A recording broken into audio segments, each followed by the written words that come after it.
Now, recap tayo ng scores. Ladies, ito, sa aking kanan, wala pa pong puntos. 0 pa.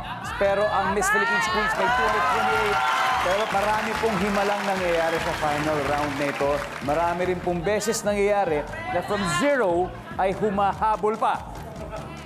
Game ba? Chris, are you ready? Cyril? All right, let's play the final round.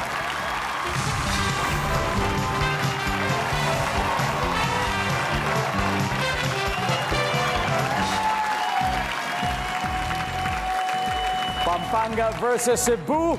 Good luck. Top 4 answers are on the board. Magbigay ng dahilan kung bakit ang isang sexy at magandang babae ay wala pa ring jowa. Chris, Naloko na dati. may trauma na. Naloko na daw dati. Nandyan ba yan sa ating final round? Whoa! What? Cyril, magbigay ng dahilan kung bakit ang isang sexy at magandang babae wala pa rin jowa. Ba't kaya? Mataas ang standards. Mataas ang standards. Nandyan ba yan? Cyril, pass or play? Let's go play the final round. Final na, final. Atiza, ready? We got 3 more. Magbigay ng dahilan kung bakit ang isang sexy at magandang babae wala pang jowa. Magmamadre. Yun yung kanilang choice, di ba? Tama, tama yan. Magmamadre. Top one. Career muna. Career daw muna. Alexi, we got 2 more left. Dahilan kung bakit ang isang sexy at magandang babae wala pa rin jowa. Alexi, bakit kaya? Strict yung parents ko. Stacy, tingin mo. Tama kaya? Ako tingin ko top answer to eh. Nandyan ba ang strict ng parents?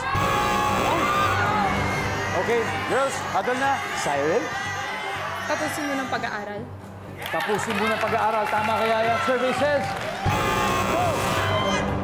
Alright. Okay, paliwanag ko lang ha. Currently, we have 147 points. Kung makuha nyo ang top 1, since triple points, may chance kayong humabol sa 228. Pero I think you have to get the top answer. Otherwise, hindi siya aabot. So you gotta get it. Chris, magbigay ng dahilan kung bakit ang isang sexy, ang isang magandang babae, ay wala pa rin jowa. Baka dahil married na siya. Kasal na siya. Kasal na siya. Kasal na pala siya. Christy, Busy siya. she's busy. Possible, yeah. Christy, magbigay ng dahilan kung bakit ang isang sexy at isang magandang babae ay wala pang jowa, Stacy.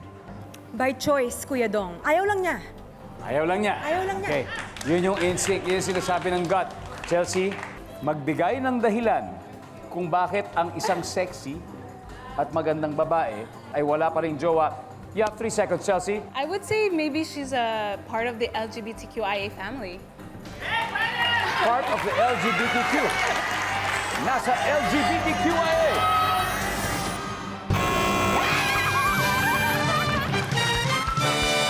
Alright.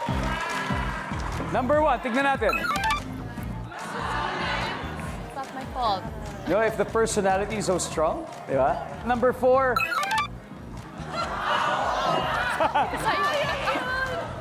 Eto, anyway, ang ating final score, Miss Philippines Queens, 375 points. Miss Universe Philippines Queens, thank you very much. Thank you for joining. Regardless, ladies, you played well. Diba? Wala ka ng puntos, pero... Maraming salamat po. We had fun. Thank you. Yeah, sana nag-enjoy kayo. Opo, syempre. Maraming salamat po. Palakpakan po natin sila, Miss Universe Philippines Queens. And, of course, congratulations po sa Miss Philippines Queens. Meron na kayo 100,000 pesos. And, doublehin natin siya. So, sino maglalaro? Isha, I need 2 players. Ako and Tisa and... Tara. Alright, it's gonna be Tyra and Atiza. Supportahan po natin sila sa Fast Money Round para makapag-uwi ng additional